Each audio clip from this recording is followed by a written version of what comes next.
The main frustration in the beginning was trying to get anyone at all to come out. There was basically you don't know who to trust. You're trying to find someone who's reliable, someone that's actually going to come out and do what they say they're going to do. So that was the main frustration at first, was just trying to find someone who'll do the work, do it well, and that you can trust to do that. The main thing that was different about Jordan's service was probably just the fact that he kept in constant communication. He was one of the first people to reply to me and arrange a time to come out and see the property and see what was needing done. When he came out, when he said he was going to come out, and then he said he would get a price together for me, which he did quite quickly.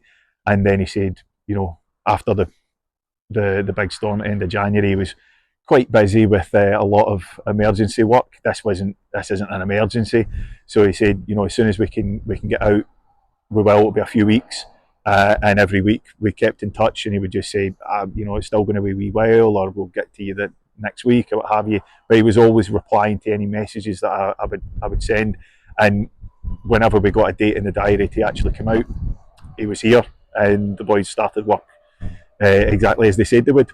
So that was a big thing for me. If he said he was going to be at a place, he would be there. If he said he was going to get back to you, he would get back to you. I think that even just the first time Jordan came out, I knew that it was going to be the right he was going to be the right person to do the job. Like I said, he came out when he said he was going to come out. He replied to any messages, any concerns. He came back to me very quickly with a thorough quote for the work that was needing done. It was all broken down in a great detail. So I felt very confident right away that he was the right man for the job, because he was just thorough and very professional. Well, like I said, at first we looked at putting in a new ridge system because we knew the old one was broken, and I wanted a dry verge to protect against any future damage. But it became very quickly apparent that that wasn't really going to do the job.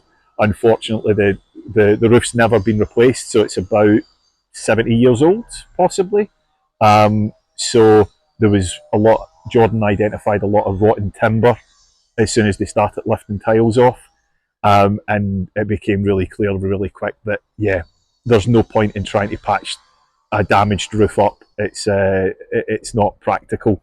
So Jordan basically got together a price for me to replace the whole roof, which wasn't what I had hoped in the first instance. Nobody wants to spend money on a whole new roof. But when it became clear that the old roof was just beyond repair, you just have to sort of accept it rather than run the risk of having it get damaged further.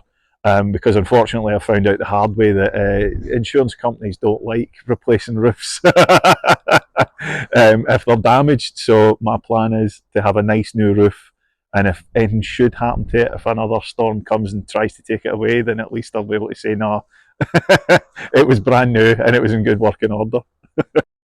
If you're thinking about getting any work done on your roof, I think you should definitely consider giving Jordan a phone and getting Master Shield out, because, like I said, for me the biggest problem was getting people who would reply to your messages, who would actually come out and look at the property whenever they said they would, and would put together the information that you're needing to make the right decision. And Jordan did all that. Since the boys started work, it's all going relatively smoothly. There's always problems with any of these jobs. It became a much bigger job than we maybe anticipated as soon as they started really stripping things back. But that's more to do with the age of this property than anything else. But yeah, since the guys have started work, they've been great, because like I said, Jordan's always in constant communication. If he's saying, I'll be back here at 8 o'clock tomorrow, the guys are back at 8, and they're ready to go. They're always quick to let me know if there's a change in the plan, if anything's going to be different. They're always quick to let me know. They tidy up after every day. They don't leave anything dangerous or anything lying about or anything like that. So yeah, it's just a good service, and yeah, fingers crossed at the end of it we've got a nice new roof and we can move on with our lives.